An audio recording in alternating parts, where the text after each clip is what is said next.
Baik, Bismillahirrahmanirrahim. Assalamualaikum warahmatullahi wabarakatuh. Oke, perkenalkan, nama saya Aditya Rian Pratama dengan NIM 2301010642. Di sini saya akan memenuhi tugas UAS mata kuliah Bahasa Indonesia, yang mana saya akan menjelaskan mengenai pentingnya kita belajar, pentingnya mempelajari bahasa Indonesia dan kesalahan-kesalahan apa sih yang lazim dalam bahasa Indonesia itu sendiri. Jadi sebelumnya apa sih bahasa Indonesia itu? Jadi bahasa Indonesia itu adalah bahasa yang resmi di kalangan masyarakat, tentunya di daerah saya sendiri. Jadi juga bahasa Indonesia itu juga kita bisa berkomunikasi dengan atau menggunakan bahasa Indonesia, berkomunikasi dengan sesama lawan jenis atau beda suku, beda daerah, lebih tepatnya seperti itu.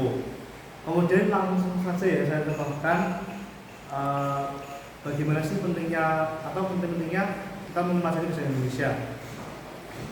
Jadi yang pertama, saya akan mencontohkan agar kita bisa komunikasi dalam bahasa Indonesia atau berbahasa Indonesia. Jadi kita nih berkomunikasi dalam bahasa Indonesia itu, maksudnya berkomunikasi yang bagaimana sih? Maksudnya berkomunikasi yang baik dan benar. Maksudnya baik dan benar itu enggak asal berkomunikasi. Jadi misal kita berkomunikasi dengan ini, terutama sekali dengan orang yang lebih tua, misalnya kayak guru atau dosen menampu atau siapapun lah orang yang lebih tua dari saya, tentunya seperti itu. Jadi berkomunikasi dalam bahasa Indonesia itu juga sangat-sangat penting tentunya.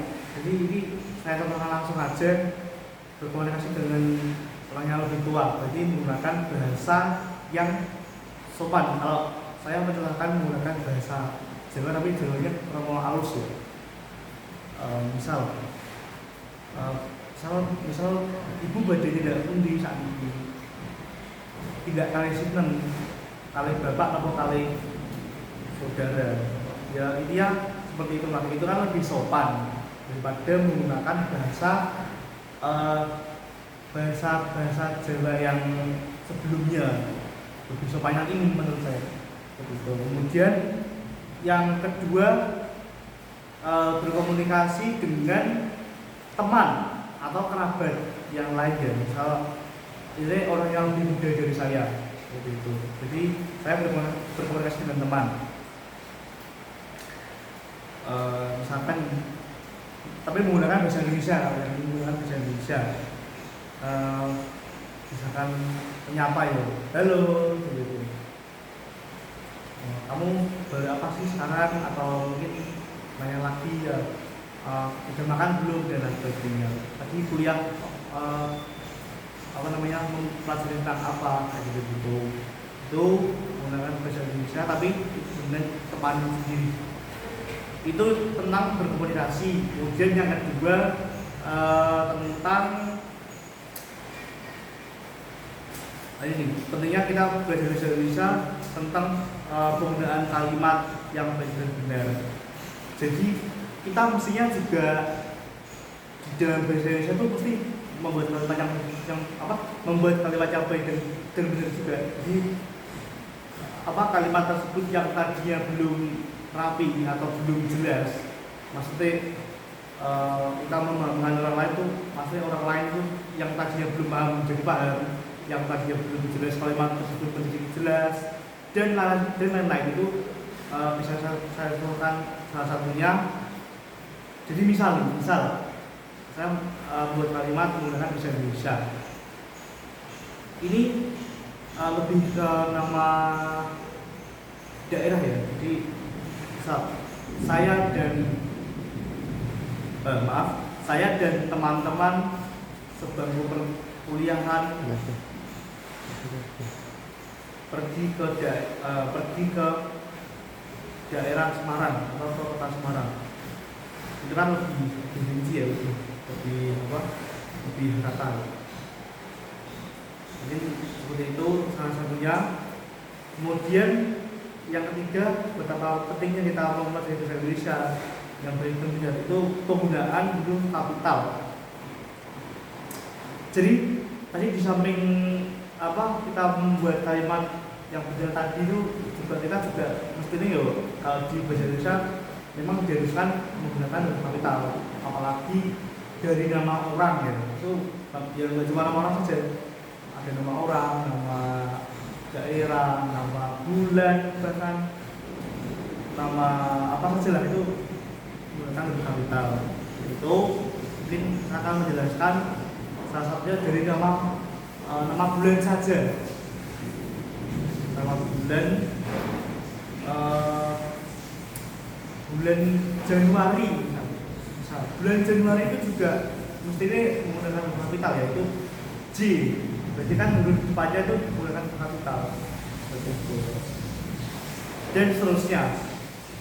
Kemudian yang kedua lebih ini sekarang saya mau menjelaskan tentang kesalahan apa sih yang lazim dari bahasa Indonesia. Jadi kan tadi yang pertama kan pentingnya, yang maksudnya buat pentingnya. Sekarang yang kedua kesalahan apa ya?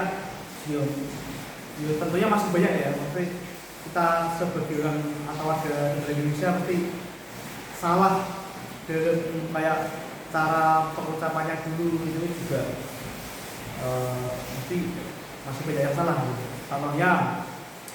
Contohnya kayak dari kata cabai itu kan kita kan juga orang Indonesia mesti lalai kita mesti mengucapkan yang benar tuh yang benar tuh ya cabai gitu, CABAI gitu. Saya menurut kami seperti itu. Jadi tadi yang dari pengucapan yang kayak cabai itu salah ya. Jadi yang benar adalah cabai gitu. Kemudian pantai itu yang berhubungan kayak gitu, yang benar kayak gitu. Jadi kalau pantai itu salah. Ya kan saya lagi berlibur ke pantai gitu ya, itu salah dalam salah dalam pengucapan. Maksudnya mengucapkan kalimat itu. Itu kemudian ada lagi, tidak cuma itu aja sih, masih ada beberapa tadi berkaitan dengan cara mengucapkan kalimat yang benar, yang benar. Kemudian yang kedua berhubungan dengan tanda baca. Tanda baca itu meliputi apa saja sih? Sebenarnya banyak, tapi saya tidak akan menceritakan. Makanya saya akan menceritakan beberapa saja. Tanda baca itu ada tanda baca titik, tanda baca koma, tanda tanya bahkan juga termasuk tanda baca juga, bahkan tanda seru dan seterusnya. Jadi yang saya contohkan adalah tanda titik ya, atau tanda titik. Jadi misal saya dan Dina titik baru melakukan ujian skripsi, misal seperti itu. Nah, itu yang benar yang mana? Yang benar, jadi kan tanda titik itu kan di akhir kalimat ya. Jadi saya dan Dina sedang melakukan ujian skripsi, titik. Jadi memang tanda titik itu di akhir kalimat, bukan saya dan Dina terus tanda titik sedang melakukan ujian skripsi. Itu bukan seperti itu ya cara penggunaannya atau cara penempatan, tapi yang benar saya dan Dina sedang melakukan ujian skripsi, titik. Jadi tanda titik itu bukan di tengah-tengah kalimat tapi di akhir kalimat, seperti itu ya. Cukup sekian dari saya untuk memenuhi tugas UAS mata kuliah bahasa Indonesia ini. Semoga apa yang saya bicarakan, apa yang saya jabarkan di sini, semoga ini bermanfaat. Semoga kedepannya lebih baik lagi. Terima kasih. Akhirul kata, wassalamualaikum warahmatullahi wabarakatuh.